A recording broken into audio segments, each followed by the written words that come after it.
Friends வணக்கம். இன்றைக்கி நம்ம சுவையான இடியாப்பம் செய்ய போகிறோம். இடியாப்பம் கட் ஆகாமல் பிரேக் ஆகாமல் உப்போட நல்லா டேஸ்ட்டாக இருக்கும், காஞ்சி பக்காமல் மிருதுவாக இருக்க மாதிரி செய்ய போகிறோம்.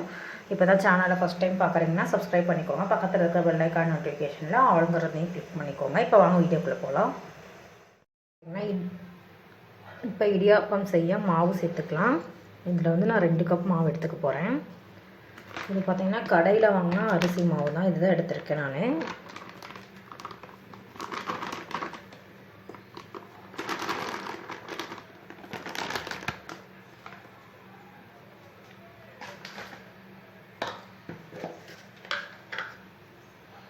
இந்த மாவுக்கு கொஞ்சமாக உப்பு சேர்த்துக்கலாம். பார்த்திங்கன்னா தண்ணி கொதிக்க வச்சுருந்தேன், தண்ணி கொதிச்சிருச்சு.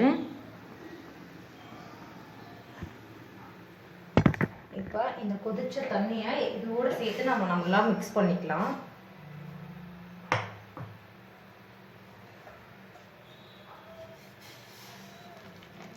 நல்லா கொதிக்க வைங்க, அப்போ தான் நம்மளுக்கு இடியாப்பம் வந்து நல்லா பிரேக் ஆகாமல் ஒரே மாதிரி சூப்பராக கிடைக்குங்க. சூடாக இருக்கங்காட்டி ஒரு கரண்டி வச்சு நல்லா மிக்ஸ் பண்ணிக்கிறேன்.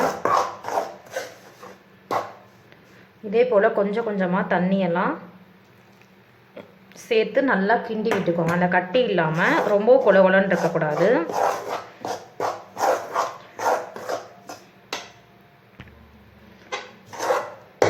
கொஞ்சம் கொஞ்சமாக சேர்த்துட்டு நல்லா கலந்து விடுங்க. அப்புறமேட்டு கை வச்சு கிளறிக்கலாம், இல்லைன்னா ரொம்பவுமே சூடாக இருக்கங்காட்டி கை வந்து சூடு பொறுக்க முடியாமல் இருக்குங்க. இப்போ பார்த்திங்கன்னா இந்த அளவுக்கு நான் கலந்துட்டேன். இன்னும் கொஞ்சமாக தண்ணி சேர்த்துக்க போகிறேன்.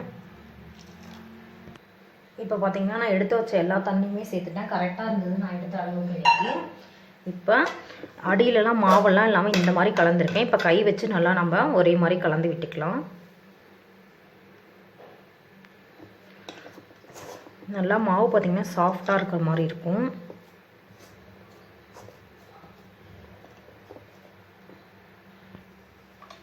இப்போ பார்த்திங்கன்னா முறுக்கு வலையில் வந்து சேர்த்துக்கலாம் நம்ம செஞ்சு வச்ச மாவெல்லாம்.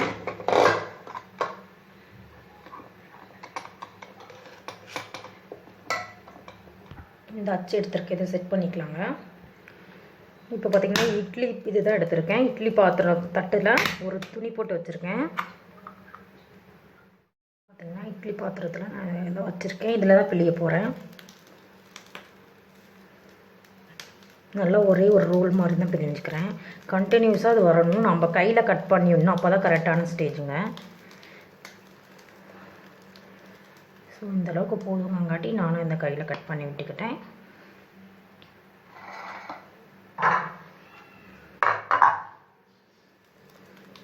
அதே போல் இன்னொரு பிளேட்லேயும்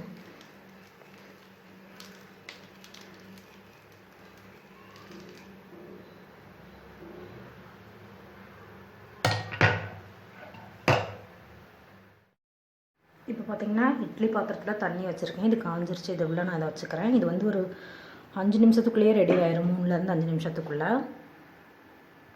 இடியாப்பம் பார்த்திங்கன்னா வெந்துட்டுருக்கு. அதுக்கு நம்ம மேலே ஊற்றி சாப்பிட ஒரு பாகு செய்ய போகிறோம். அதுக்காக ஒரு 2 ஸ்பூன் பொரிக்கடலையும் ஒரு 1/2 ஸ்பூன் எள்ளும் எடுத்திருக்கேன். இதை லைட்டாக நம்ம வறுத்துக்கலாம், ரொம்பவும் இல்லை, லைட்டாக நிறம் மாறுற மாதிரி வறுத்துக்கோங்க. இதை வந்து வறுத்துட்டு ஒரு மிக்சியில் சேர்த்து பொடி பண்ணிக்கோங்க. பார்த்திங்கன்னா லைட்டாக பொரிஞ்சிருச்சு. இது எடுத்துடலாம். நெக்ஸ்ட்டு நம்ம பாகு வைக்கிறதுக்காக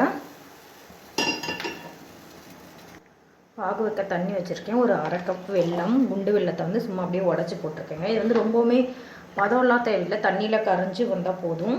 இதில் 2 ஏலக்காய் போட்டுக்கலாம். இப்போ பார்த்திங்கன்னா இடியாப்பம் வந்துருச்சு. இதை எடுத்துடலாங்க. பார்த்திங்கன்னா இடியாப்பம் ரெடி ஆகிடுச்சு, பாகு ரெடி ஆகிடட்டும்.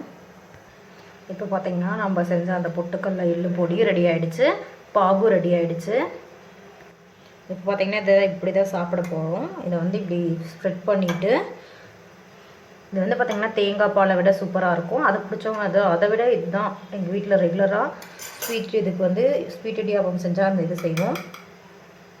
இந்த பொடியை தூவி விட்டு மிக்ஸ் பண்ணி சாப்பிட்ணும். அவ்வளோதான் ஃப்ரெண்ட்ஸ். இந்த வீடியோ பிடிச்சிருந்தா லைக் பண்ணுங்கள், யூஸ்ஃபுல்லாக இருந்தவங்க ஃப்ரெண்ட்ஸ் அண்ட் ரிலேட்டிவ்க்கு ஷேர் பண்ணுங்கள். தேங்க்ஸ் ஃபார் வாட்சிங். Thank you so much. இன்னொரு இன்ட்ரெஸ்டிங்கான வீடியோ பார்க்கலாம். Take care, bye by.